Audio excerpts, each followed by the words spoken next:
Today we're going to talk about why your ex jumped into another relationship so quickly after their breakup with you. And really, I want to highlight two areas that often don't get talked about enough when it comes to this topic. Number one is sort of the swept under the rug facts about rebound relationships. And number two is how avoidant research will help us understand the speed of rebounds. So buckle up because we're going to be diving into things that are rarely talked about in the breakup industry. Let's begin. So let's first start by talking about the facts that the breakup industry just sweeps under the rug about rebounds. So generally speaking, when you're looking at a situation where your ex quickly jumps into another relationship after their breakup with you, you're looking at a rebound relationship.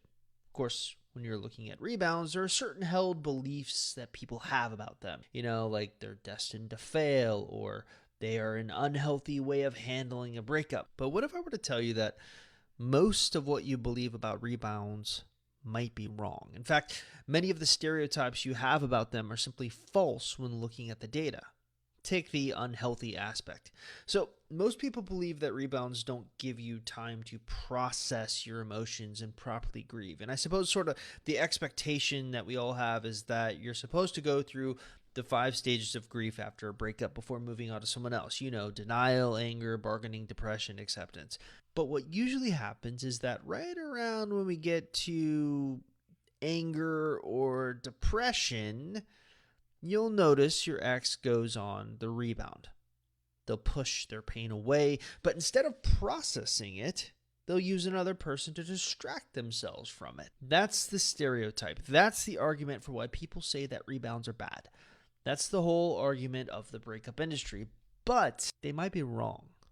In fact, according to an article written in 2014 by Psychology Today, new research suggests that rebound relationships are surprisingly healthy. Recent evidence suggests, in fact, that people who dive into rebound relationships get over their ex-partner more quickly and feel more confident in their dateability. So it was actually me stumbling across this article that kind of convinced me that our concept of the being there method was the correct way to go in a post-breakup period, assuming that you want your ex back if they are in a new relationship. But we're kind of dancing around the big elephant in the room here. We still haven't really explained why exes move on so quickly. And to be honest with you, I struggled with this question for years before finding an answer that I felt made a lot of sense. And that answer is the connection between avoidance and the speed of rebounds. So often when I'm writing, talking, recording about avoidance, you'll see me cite the following poll.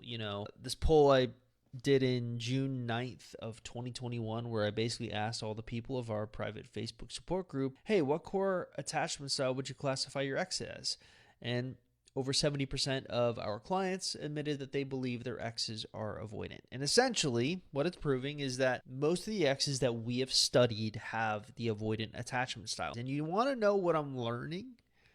That you can learn a lot about why exes act the way they act by simply understanding their psychology. Them jumping into another relationship is really no different. Now let's take the avoidant death cycle as a perfect example. This is essentially a graphic I put together to kind of help explain the life cycle of a relationship for an avoidant. I've always thought of this cycle as a wheel, with each revolution claiming another relationship in its path. So they kind of cycle through the 8 stages, and then the revolution of the wheel comes around and they do it again. Now, for our purposes, the important part of the graphic is actually stage 6, which is the I'm so happy that I left.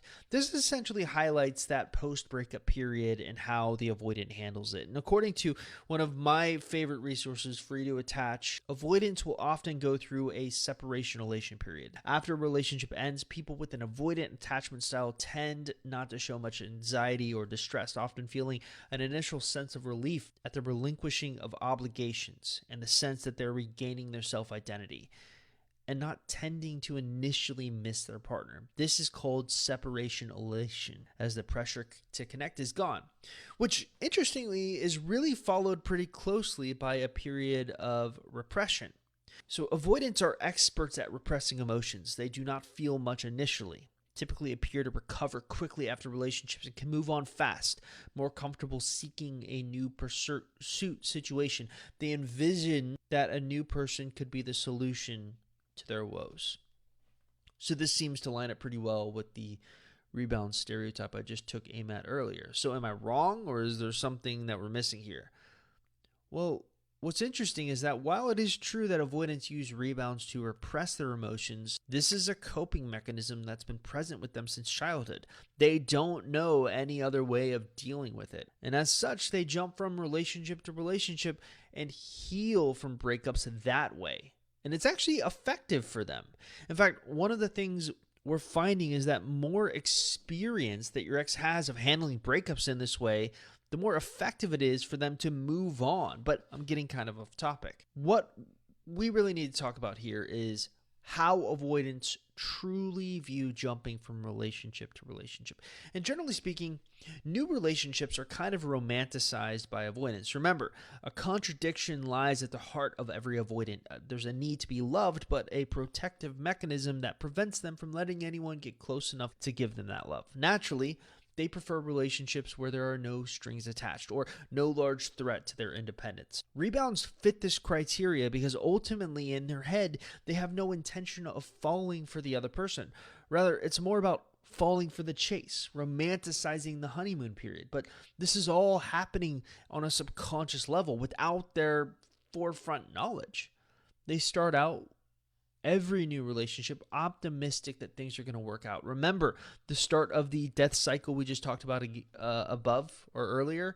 I just want someone to love me. That's how the rebound death wheel begins. This is ultimately what everyone thinks before entering into a relationship in general. And avoidants are no different than us at the beginning. They fall for the honeymoon period. Things are looking great until the newness wears off and their avoidant tendencies begin to come to the forefront. And it always revolves around a threat to their independence. Once that honeymoon period is over, once that rebound makes an attempt to draw them closer, they begin to self-sabotage the relationship. They want their independence back. I guess the point I'm making here is we think that oftentimes avoidants are jumping from rebound relationship to rebound relationship, but that's not what they're really doing.